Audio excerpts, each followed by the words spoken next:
keberadaan wakil seringkali hanya dianggap sebagai ban serep alias cadangan kala darurat.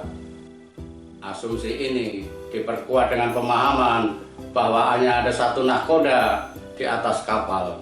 Tidak boleh ada matahari kembar di dalam sebuah organisasi karena akan menimbulkan ketidakpatuhan dan mungkin polarisasi anggota.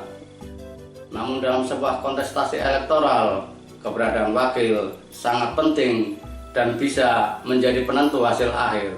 Sulit untuk menafikan kontribusi suara Yusuf Kala pada kemenangan Presiden Joko Widodo di pentas Pilpres 2014. Demikian juga keberadaan Kiai Haji Ma'ruf Amin di Pilpres 2019. Dari pemahaman ini, Gubernur DKI Jakarta Anies Rashid Baswedan yang telah dideklarasikan sebagai calon presiden oleh Partai Nasdem harus jeli dalam memilih wakil. Terlebih, Nasdem telah memberikan kebebasan kepada Anies untuk menentukan calon wakil presidennya atau cawapres.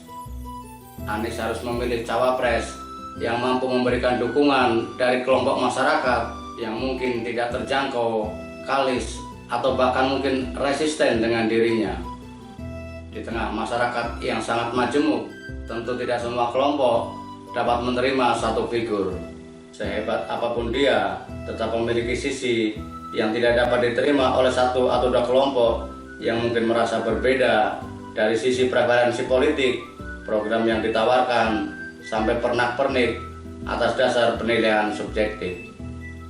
Disitulah indahnya demokrasi ketika semua orang tanpa tersekat oleh pendidikan, status sosial, ekonomi, suku dan agama memiliki hak yang sama dan setara dalam menentukan calon pemimpinnya alias one man, one vote. Lalu siapakah sosok yang paling tepat untuk menjadi cawapres Anies? Ada 3 nama yang dapat disodorkan.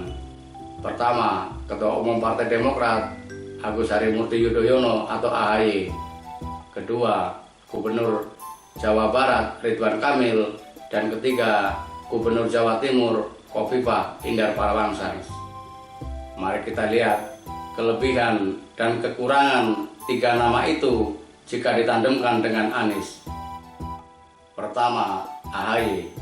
Tangan dingin Presiden RI ke-6 Susilo Bambang Yudhoyono mampu memoles AHY menjadi sosok yang diperhitungkan menjelang kontestasi Pilpres 2024. Partai Demokrat yang terpuruk di 2 gelaran pemilu sebelumnya kini juga tampil menjanjikan, dinamis dan energik sehingga kemungkinan mampu menarik suara pemilih milenial.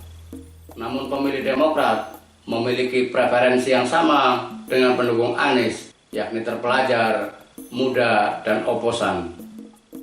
Kelebihan utama jika Anies memilih Ridwan Kamil sebagai cawapres adalah menjadikan semua partai pengusung secara setara karena keduanya bukan kader partai.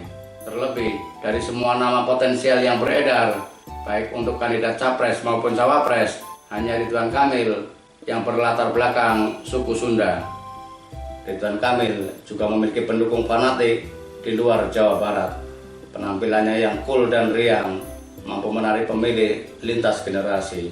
Hanya saja Ridwan Kamil masih membutuhkan waktu untuk membangun basis dukungan di luar Jawa Barat. Padahal Ridwan Kamil masih setahun menjabat gubernur, yakni sampai September 2023, sehingga tidak akan leluasa bergerak di luar wilayahnya. Ketiga, Khofifah. Anies dan Khofifah memiliki basis massa yang berbeda. Jika tolok ukurnya agama, maka Anies didukung oleh kelompok Islam moderat, atau dalam bahasan ini disebut sebagai Islam modern, untuk membedakan dengan basis pendukung Khofifah dari Nahdlatul Ulama yang sering dipersepsikan sebagai Islam tradisional. Menggandeng Khofifah berarti Anies mendapat garansi dukungan dari kaum Nahdien, utamanya Muslimat NU yang telah 22 tahun dipimpin oleh Khofifah. Namun Khofifah kemungkinan sulit diterima oleh PKS. Pada Pilgub Jawa Timur 2018, PKS bahkan lebih memilih bergabung dengan PDIP daripada ikut mengusung mantan Menteri Sosial itu. Manakah dari ketiga nama itu yang akan dipilih oleh Anies sebagai cawapres? Mari kita tunggu. Namun bukan berarti nama lain sudah tertutup. Bahkan jika terjadi anomali politik, bukan mustahil Anies justru akan menggandeng Ketua DPR yang juga Ketua DPP PDIP, Puan Maharani. Anda punya pilihan lain, berikan analisa di kolom komentar. Namun ingat, gunakan bahasa yang baik. Keras atau tidaknya sebuah komentar tidak ditentukan oleh kekasaran bahasanya, namun kedalaman analisa dan data yang disajikan.